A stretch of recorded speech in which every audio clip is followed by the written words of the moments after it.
Ahora tenemos los casos especiales de hidratación del fósforo, del arsenio y del antimonio, ¿sí? Bueno, también tenemos del nitrógeno, porque el nitrógeno justamente es el elemento principal, ¿no? Es la cabeza de este grupo de los nitrogenoides, ¿sí? Entonces nosotros aquí tenemos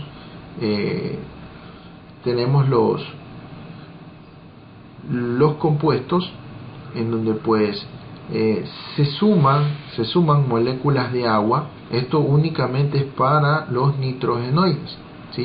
Se suman las moléculas de agua. Por decir, cuando se suma una molécula de agua al óxido no metálico de los nitrogenoides, se utiliza el prefijo meta, ¿sí? Cuando se utilizan dos moléculas de agua, se utiliza el prefijo piro. Y cuando se utilizan tres moléculas de agua, se utiliza el prefijo orto, ¿sí?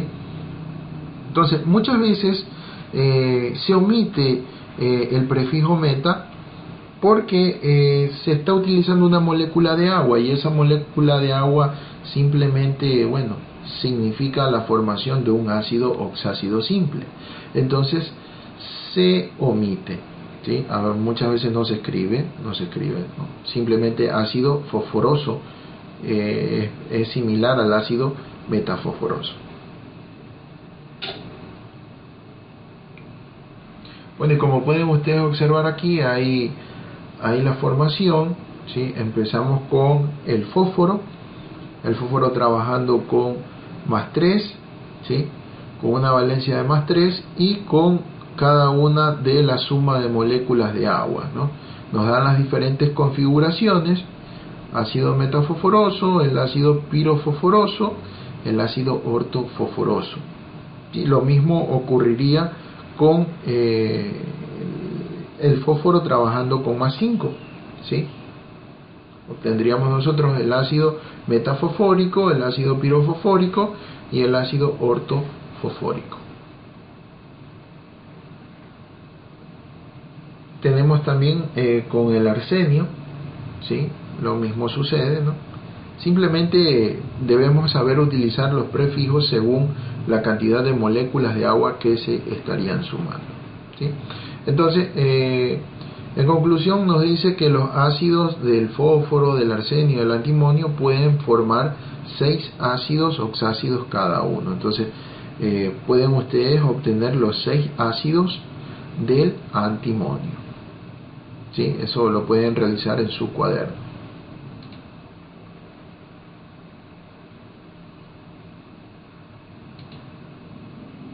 Bien, ahora tenemos los ácidos oxácidos especiales. Estos ácidos oxácidos especiales pues se forman con el cromo, con el manganeso, con el boro, ¿sí? Estos elementos también forman ácidos en presencia de agua, ¿no? A partir de sus óxidos en presencia de agua, ¿no? Como les había comentado, ¿no? En la tabla de las valencias, cuando mencionábamos las valencias especiales de estos elementos, pues únicamente cuando están formando ácidos oxácidos, ¿sí? Entonces estos son ácidos oxácidos especiales. Y aquí tenemos al manganeso. En el caso del ácido permangánico tenemos también al boro, en el caso del ácido bórico, y en el caso del cromo, ¿sí? Con el ácido crómico, ¿no? Partimos del mismo principio en cómo se forman los óxidos ácidos, la valencia del en este caso del metal con el oxígeno, ¿sí? Más la suma del agua, y tenemos la fórmula. Simplificamos y obtenemos la fórmula, ¿sí?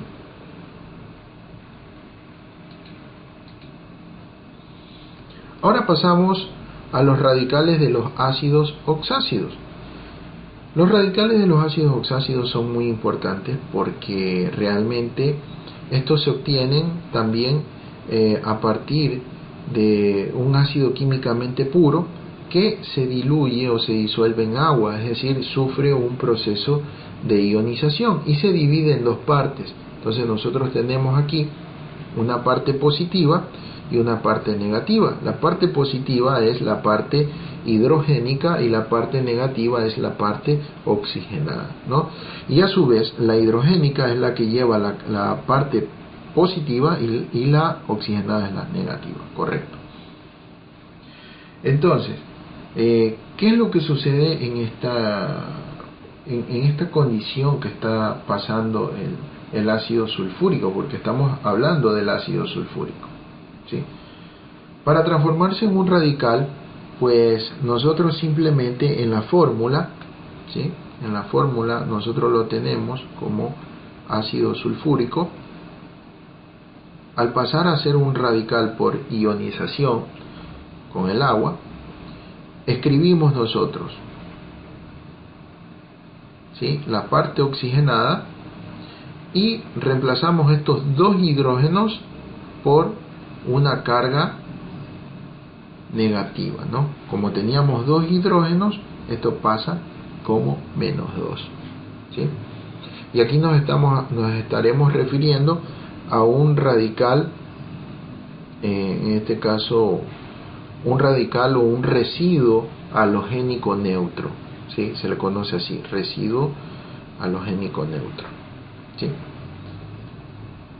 También existen radicales ácidos, ¿sí? Y también existen radicales básicos que los vamos a ir viendo más adelante. Los radicales ácidos también se pueden obtener de los ácidos oxácidos, y los radicales básicos se obtienen a partir de hidróxidos, ¿sí? Hidróxidos metálicos.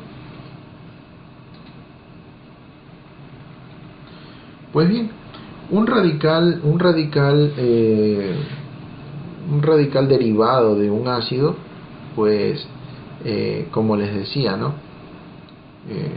Conserva la cantidad de hidrógenos, los conservaría con una carga negativa, ¿no? -2. Y en este caso, en la nomenclatura se utiliza el nombre, en este caso se utiliza el nombre del elemento central, del no metal, ¿sí? Acompañado pues del prefijo, sobre todo del prefijo que tenía cuando era o había formado un óxido, ¿sí? En este caso tenemos nosotros el caso de un radical proveniente del ácido hipocloroso. Y miren aquí cómo se reemplaza la terminación oso del ácido en el radical, terminaría en ito, ¿sí? Y en el ácido era ico y acá en el radical sería ato. Entonces miren cómo el ácido hipocloroso se transformó en un radical hipoclorito, termina en ito, ¿no? Y tiene una valencia de -1 porque solamente tenía un hidrógeno. Luego tenemos nosotros el radical perclorato, ¿sí? Donde esto provenía del ácido perclórico, ¿sí? Y reemplazamos el término ico por ato, perclorato, ¿sí? Una valencia de -1 porque solamente tenía un hidrógeno. Y aquí tenemos otros ejemplos, ¿no? Tenemos el ejemplo de el ácido carbónico, como en el radical ya se transformó con los dos hidrógenos que tenía, pues pasó a una carga divalente negativa, ¿sí? Adopta el nombre de carbonato, ¿sí? Carbónico, ato, ico, ato, carbonato, ¿sí? Y se indica la valencia que tiene, ¿no? En el caso del ácido sulfuroso, ¿sí?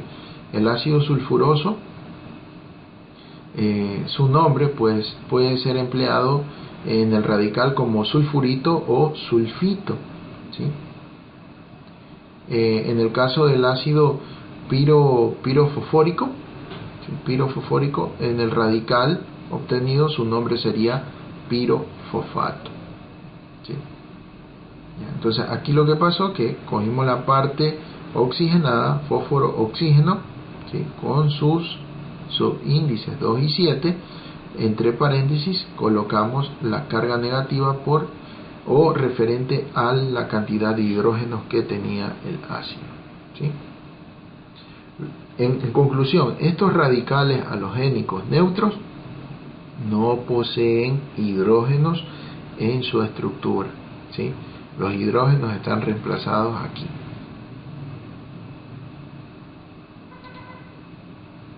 ¿Sí? Podemos realizar ejercicios de ácidos oxácidos derivados. Miren, aquí hay un ejemplo con el ácido metabórico, ¿sí? Se obtuvo el ácido metabórico y luego se obtuvo el derivado de ácido metabórico o el radical, ¿sí? Llamado metaborato, ¿sí? Se puede realizar los otros ejercicios que están aquí.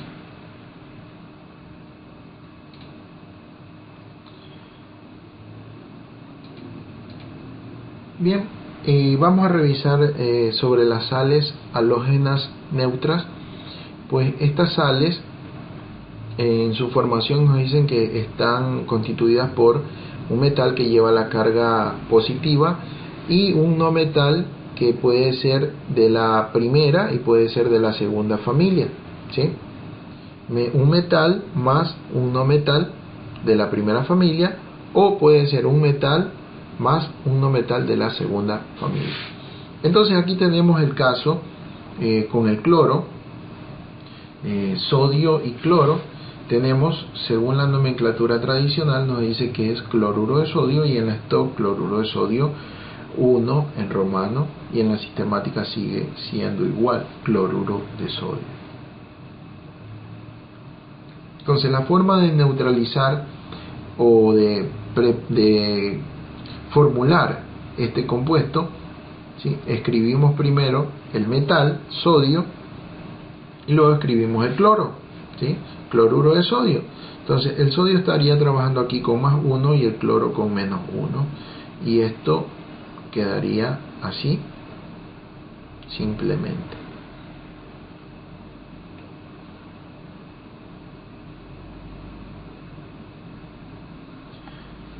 Y tenemos luego otros ejemplos, ¿no? Muy bien. También existen otros casos, en el caso del uso de metales de valencia variable, ¿sí? Por decir, nosotros tenemos nosotros, en este caso puede ser el cobre, ¿sí? Puede ser el cobre, y podemos tener el azufre, ¿sí? El cobre, vamos a decir que estará trabajando con su valencia más alta, más 2, y el azufre con menos 2. Entonces esto nos quedaría así, neutralizado, simplificado, sería así. ¿Ok? Entonces, ¿cómo sería el nombre según la nomenclatura tradicional? El azufre sería un elemento de la segunda familia, la de los anfígenos, y aquí su término uro, estaríamos utilizando la terminación uro porque haría referencia a la valencia negativa, ¿sí? Entonces su nombre en la nomenclatura tradicional sería sulfuro sulfuro cúprico, porque el cobre estaría trabajando con su valencia más alta, que es 2. Entonces sulfuro cúprico. En la stock sería sulfuro de cobre 2, ¿sí? Y en la sistemática sería pues sulfuro de cobre únicamente, ¿no?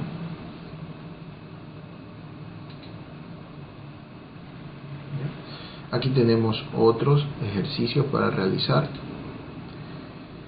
Ahora vamos a pasar a las sales oxisales neutras, ¿sí? Las sales oxisales neutras están constituidas o están formadas por un metal más un radical o un residuo halogénico neutro. Hace unos instantes hicimos la obtención de un radical halogénico neutro. En este caso, en las sales oxisales neutras, por utilizar estos residuos halogénicos, pues debemos recordar para el nombre de la sal utilizar los términos hito y ato, ¿no? Hito para cuando provenía de un ácido con la menor valencia del no metal, ¿sí? Oso, y ato cuando utilizaba la valencia más alta, ¿no? Entonces, en este caso, pues, tenemos aquí nosotros, primero obtuvimos el radical halogénico, ¿sí? En este caso, bueno, vamos a tomar como referencia este compuesto de aquí, el nitrato férrico. ¿Cómo se formó el nitrato férrico? ¿Sí? Entonces, yo primero tengo que considerar de que en el análisis que puedo hacer, ¿no? Nitrato proviene de ácido nítrico. Entonces voy a formular el ácido nítrico. El ácido nítrico, en donde el nitrógeno estaba trabajando con más 5 y el oxígeno con menos 2, y esto nos queda así. Más una molécula de agua, ¿sí? Y yo tendría aquí hidrógeno 2, nitrógeno 2 y oxígeno tengo 5 más 1, 6. Entonces, simplificando esto, me quedaría la unidad y me quedaría 3. Entonces, su fórmula sería HNO3. ¿Ok? Entonces, a este ácido yo le sacaría el radical y escribiría entre paréntesis nitrógeno, oxígeno, 3, cierro el paréntesis y escribo la cantidad de hidrógeno que tenía, ¿no? Pero como carga negativa, menos 1, ¿sí? Entonces ya tengo el radical y ahora lo único que tengo que hacer es integrar o incluir ese metal, ¿sí? En este caso el metal sería hierro, ¿sí? Y escribo el radical, y como el hierro, ¿sí? Me dice nitrato férrico, como el hierro tiene una valencia de 2 y de 3, significa que el hierro estaría trabajando con una valencia de, en este caso, a ver, está erróneo aquí, está erróneo porque no es 2, ¿sí? Aquí no es 2, bueno, aquí lo corrijo, ¿no? Para que sea un nitrato férrico, el hierro tenía que estar trabajando con más 3, ¿sí? Y esto me quedaría así, ¿ok? En realidad aquí sería ferroso, ¿sí? Nitrato ferroso, ¿ok? Porque el hierro trabaja con más 2 y el hierro trabaja con más 3. Correcto.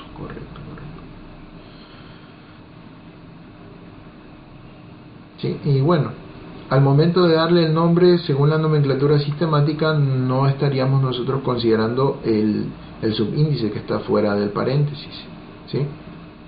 Simplemente detallamos lo que está dentro del paréntesis.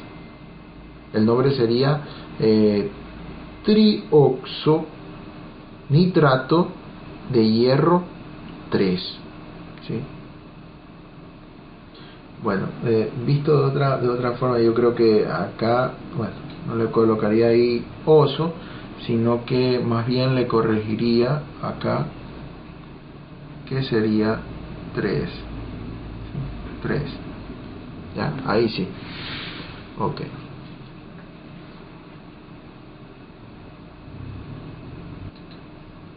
Pueden ustedes realizar, van a realizar ejercicios. Aquí tenemos otros ejemplos, ¿sí?